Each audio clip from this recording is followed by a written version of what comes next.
On an early December morning, Mackenzie was walking on this sidewalk to her bus stop, and that's when police say she disappeared. Employers say the two most common red flags are provocative photos and offensive status updates.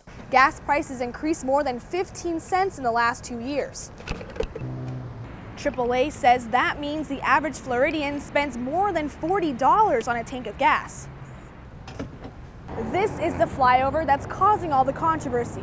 FDOT says there's nearly 40,000 drivers who use this intersection daily.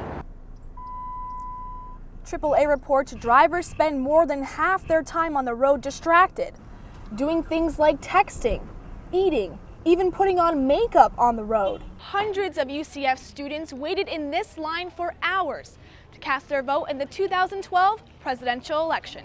And a new group at UCF is going to that final debate, but its members are not attending as bystanders. They call themselves the Dream Defenders, and they are leading the Change the Debate campaign at UCF.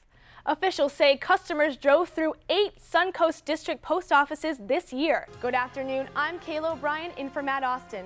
First at noon, Orlando Mayor Buddy Dyer is addressing concerns about a car crash involving his 17-year-old son. A presidential stop at the University of Central Florida campus caused lots of excitement on Monday.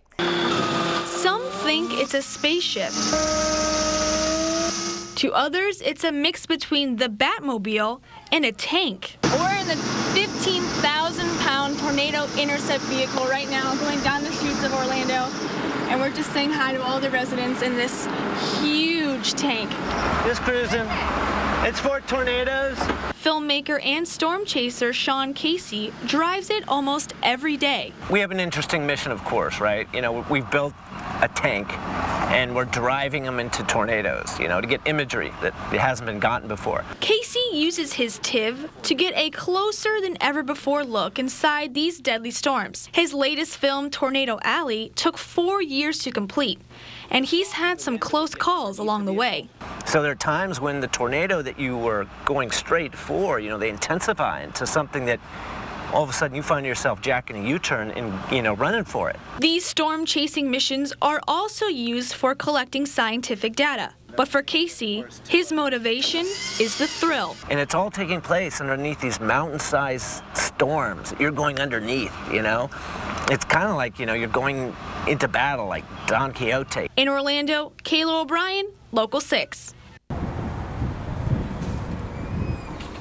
Jeffrey Rodriguez and his newborn son Halo are stocking up on their favorite Hostess treats.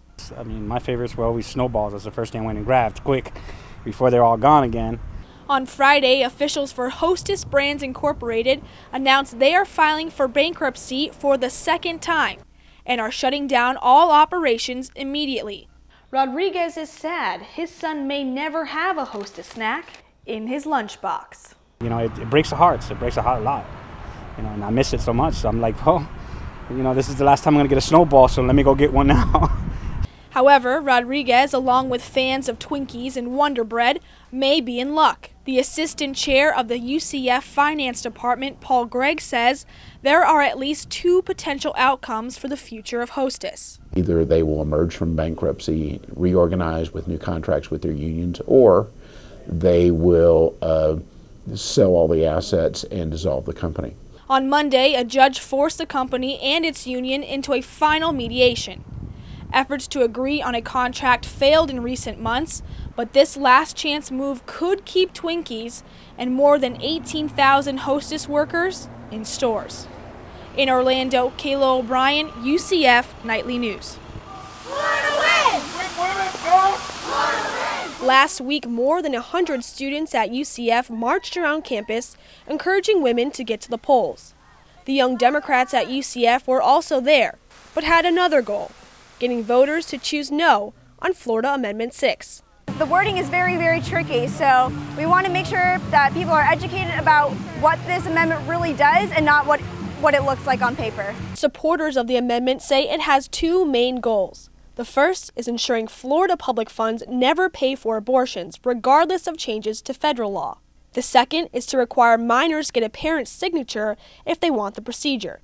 The Diocese of Orlando is the headquarters for the Yes on 6 campaign.